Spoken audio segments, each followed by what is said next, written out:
Hello दोस्तों, आपका स्वागत है जियो एकेडमी में। आज हम इस वीडियो में बात करेंगे एमपीपीएससी असिस्टेंट प्रोफेसर की भर्ती तो आ चुकी है। अब उसके लिए तैयारी कैसे करें, नोट्स कैसे बनाएं, बुक्स कौन सी पढ़ें, ओल्ड पेपर क्या रहेगा, है ना, ऑल सब्जेक्ट का और सिलेबस क्या रहेगा। ठीक है, तो सबसे पहले मैं बात कर लेती हूँ ओल्ड पेपर का। तो ओल्ड पेपर जियो एकेडमी में अपलोडेड है, क्योंकि उस बार जो एग्ज़ाम हुआ था वो ऑनलाइन एग्ज़ाम हुआ था और इस बार एग्ज़ाम होगा ऑफलाइन। तो ऑनलाइन था तो सारे क्वेश्चंस के आंसर उसी में थे, तो वो पीडीएफ मैंने बना दी है, मतलब वीडियो बना दी है, तो आप चाहो तो देख लेना। अदरवाइज़ अब ढूंढते रहना जहाँ से ढूंढना हो, क्योंकि देखो मैं पीडीएफ प्रोवाइड नहीं कराती, ये मैं पहले भी बता चुकी हूँ, बार बार बताती हूँ, है ना। बार बार मुझसे डिमांड ना करें पीडीएफ की, आप एमपीपीएससी के साइट में वहाँ से जाकर डाउनलोड कर लें। और हाँ, अब रही बात सिलेबस की, तो सिलेबस के लिए आप अभी ओल्ड सिलेबस ही देखिए, क्योंकि आपका अभी एमपीपीएससी ने कोई भी अपडेशन नहीं दिया है सिलेबस का। ठीक है ना, और सिलेबस वैसे चेंज नहीं होगा, है ना, आपके सब्जेक्ट का सिलेबस चेंज नहीं होगा। एक दो टॉपिक इंक्लूड हो सकते हैं या एक दो टॉपिक बाहर हो सकते हैं, एक्सक्लूड हो सकते हैं, लेकिन ये नहीं कि पूरा सिलेबस ही चेंज हो जाएगा। और मैं अप्रैल से बता रही हूँ कि आप लोग तैयारी करो, लेकिन नहीं सुनना तो है नहीं। तो एक बात ये हो गई। दूसरी बात ये है, ये कि फर्स्ट पार्ट में आपके एमपी जीके वगैरह आ सकता है ना। दो पेपर हो सकते हैं, आपका पहला पेपर हो सकता है जिसमें एमपी जीके, करंट अफेयर, ये सब इंक्लूड हो सकते हैं। जो सेकंड पेपर रहेगा वो आपके सब्जेक्ट्स का होगा। परीक्षा योजना अभी नहीं आई है कि क्या कितने मार्क्स का होगा, नेगेटिव मार्किंग होगी कि नहीं होगी, सब कुछ अभी नहीं आया है। तो अभी हम सिर्फ तैयारी की बात करेंगे, आपके सब्जेक्ट की तैयारी की बात करेंगे। ठीक है, तो तैयारी कैसे करें, आपके पास सिलेबस होना चाहिए, जो कि सिलेबस आपके पास है ना। मतलब ओल्ड सिलेबस है जो कि आपके सब्जेक्ट का है। सिलेबस ले लें, ओल्ड पेपर देख लें कि कहाँ कहाँ से क्वेश्चंस पूछे गए थे। वैसे तो मैंने जितने भी ओल्ड पेपर के वीडियो बनाए हैं, जितने आर्ट बैकग्राउंड वाले हैं या कि फिर साइंस वाले हैं, सब फैक्चुअल क्वेश्चन पूछे गए। ज़्यादा मतलब जैसे नेट के टफ क्वेश्चंस आते हैं वैसे नहीं हुए, लेकिन कंपटीशन बढ़ गया है, तो कहीं ना कहीं आप के क्वेश्चंस टफ हो सकते हैं। तो आप चाहो तो कुछ नेट के क्वेश्चंस भी लगा सकते हो, ठीक है ना, प्रैक्टिस के लिए। और चाहो तो यूथ पब्लिकेशन की आती है यूपी की, यूपी में जो एग्ज़ाम होता है असिस्टेंट प्रोफेसर के लिए, तो आप वहाँ से भी यूथ पब्लिकेशन की ऑनलाइन बुक मंगवा सकते हो। देख लेना कंटेंट्स है कि नहीं है आपके सब्जेक्ट से रिलेटेड। वो कंटेंट मिल जाते हैं तो आप वहीं से मंगवा लेना। और यहाँ तो एमपी में तो आप अरिहंत की ले सकते हो। अरिहंत में लेकिन यही है कि पैटर्न बहुत सही दिया रहता है, वैसे ही उसी पैटर्न के अकॉर्डिंग ही एमपीपीएससी या व्यापम पूछता है। लेकिन बस यही है कि मिस्टेक्स बहुत रहते हैं उसमें, मतलब किसी भी क्वेश्चंस में आप भरोसा नहीं कर सकते। क्वेश्चन मतलब आंसर में भरोसा नहीं कर सकते, क्वेश्चंस में भी मिस्टेक हो सकता है, फिर आपको लगेगा कि हमने पढ़ा गलत है। तो यही है कि अरिहंत ले सकते हैं पैटर्न देखने के लिए, लेकिन उसको प्रैक्टिस सेट नहीं लगा सकते। ठीक है ना। चलो, अब तो आपके पास सिलेबस हो गया, ओल्ड पेपर हो गया, और आपके पास एक फ़िक्स टाइम हो गया कि इस फिक्स टाइम पे हम तैयारी करेंगे, सुबह या शाम या रात को सोते वक्त, सोने से पहले, है ना। जो भी आपका टाइम सूटेबल है उस टाइम पे आपको स्टडी करनी है। और साथ ही साथ में जितना आपने टाइम बनाया है सिटिंग टाइम, उतना आपको पढ़ना ही पढ़ना है। जैसे 6 से 7 घंटे तो कंटिन्यू पढ़ लो, या 3 3 घंटे में इंस्टॉलमेंट में पढ़ सकते हो, लेकिन यही है कि पढ़ना है।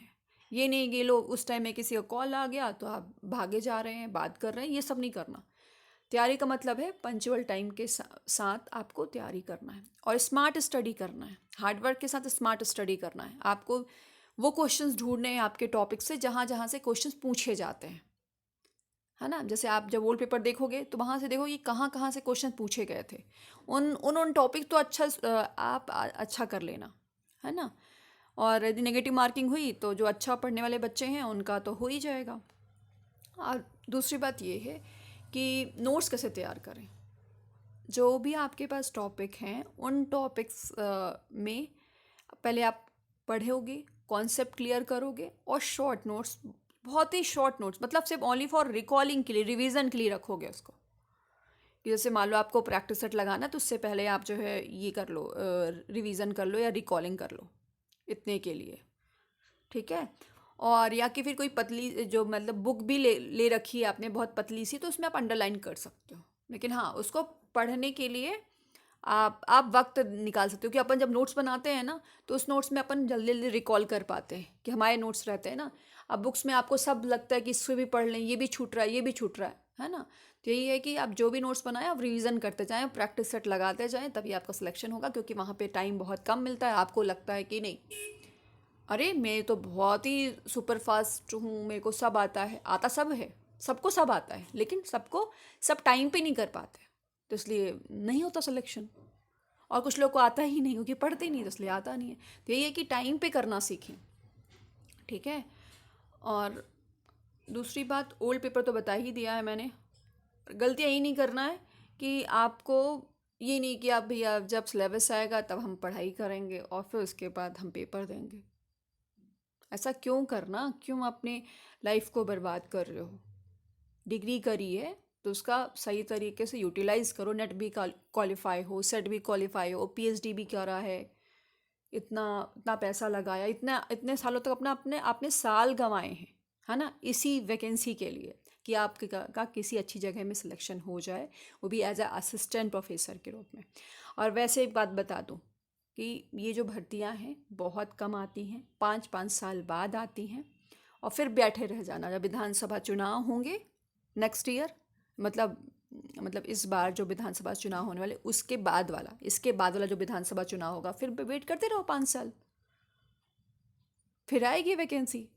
तो यही है कि सीरियस तरीके से हो जाओ, तैयारी करो। भले ही आप कहीं पढ़ाते हो, है ना, लेकिन इसमें ये आप ओवर कॉन्फिडेंस नहीं रहना है, ठीक है ना। अपने आप को संभाल के रखना है कि नहीं, ठीक है, मैं मैनेज कर रहा हूँ, मैं प्रैक्टिस सेट लगा रहा हूँ और मुझे सिलेक्शन चाहिए। कभी भी क्या होता है, जिनसे बहुत आता है बहुत आता है, छोटे इसीलिए मिस्टेक कर करके उनके क्वेश्चंस गलत हो जाते हैं और फिर उनके हाथ से नौकरी निकल जाती है। तो ये लास्ट चांस है। और कितनी अच्छी पोस्ट आई, देखो हिंदी में देखो, केमिस्ट्री में देखो, फिजिक्स में देखो, और किस में, इकोनॉमिक्स में भी अच्छी पोस्ट आई है, कॉमर्स में बहुत अच्छी पोस्ट आई है। तो आप सोचो, मतलब इतनी कम कम पोस्ट नहीं है, मतलब बहुत ज़्यादा है। और यदि आपका नेट है, सेट है, तो आप तैयारी करो। और नहीं करना चाहते तो फिर ठीक है, अपनी डिग्रियों को फाड़ के फेंक दो। बस जो चीज़ें ली हैं, अपने पीएचडी लिए हैं, पीएचडी का जितना भी पैसा गमाया है, उन पैसों को समझो कि हम किसी को दान दे दिया। पढ़ना है नहीं और फिर बोलना सिलेक्शन नहीं होता। पढ़ोगे तो सिलेक्शन होगा, ठीक है। All the best. जैसे सिलेबस आएगा तो सिलेबस का वीडियो बना दूंगी और आपको मोटिवेट भी करती रहूँगी और अपडेशन भी देती रहूँगी, ठीक है।